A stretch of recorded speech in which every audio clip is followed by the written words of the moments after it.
Hello and welcome. You're with us here on Cryptonomics, brought to you by CoinDCX and Business Today. Joining me today, I have from CoinDCX, GAURAV Arorara, who's going to be talking to us all about DeFi. He's the Senior Vice President at CoinDCX. Great to have you with us, GAURAV. So let's talk about DeFi and how is it different to crypto? Are they completely different? Are they synonymous? Are they interlinked? How would you describe it? Yeah, sure. Yeah, I think there's a theoretical understanding. There's a commonly known understanding. Let me try and clarify that. So, blockchain. Let me start with that. The blockchain is what is the underlying technology for all of this. It's basically something that's been around for a while, but now it's picked up steam. And blockchain allows transactions to be done without having a centralized entity in the middle. So cryptocurrency, which was Bitcoin, the most popular cryptocurrency, was the first application of blockchain, which kind of everybody knew about. And that's obviously its history. It's been around for many years now. So DeFi, which is decentralized finance, is like a much larger umbrella. So cryptocurrency is just one small part of it.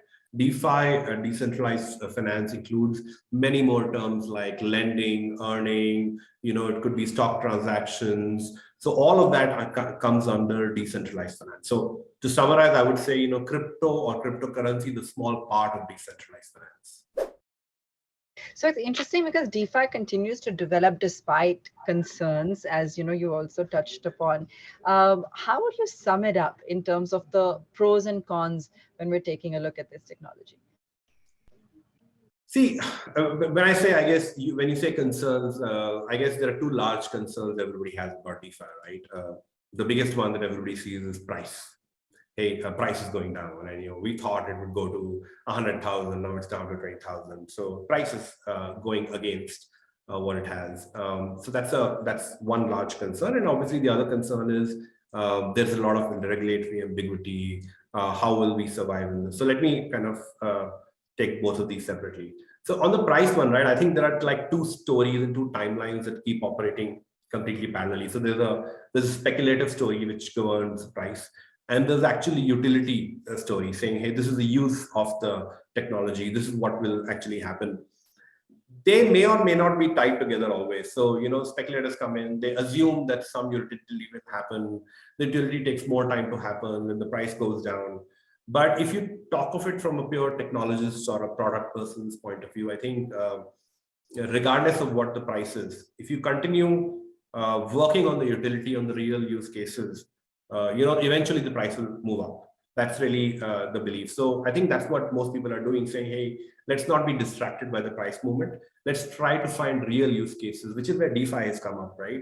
Find real financial use cases, find ways that people can remove inefficiencies, unlock value and distribute it amongst people. And that's what people are moving on. So I genuinely believe that the next wave of growth is not going to come from just pure speculation. It will come from actual utilities, actual use cases that are going to, people will see value, and then obviously the price may follow that movement. So that's I think the price concern. The other regulatory concern, again, I think it's a real concern. And there I believe all of the things that we talked about earlier in terms of regulatory concerns are real. What we need is enabling regulations where regulators kind of make it saying, hey, this is how the real world and the crypto world interact. This is the boundary. This is how we regulate the boundary. And within that, these are the rules of the game. And within that, I think that will definitely give more trust to new users. It will allow more applications to develop in the regulatory clarity. Ambiguity leads to stasis in some ways. Clarity leads to obviously growth. So that's the other one. I think that might take a little more time because we're still trying to understand how to regulate this. But regardless, I think the innovators are still at it. We've put our head down and we're just building it. I think my favorite quote here is, when it rains, fishermen build nets. And that's what we're doing. We're just building out stuff. Amazing. GAURAV, thank you so much. Great speaking with you today on Cryptonomics. Thanks. Okay.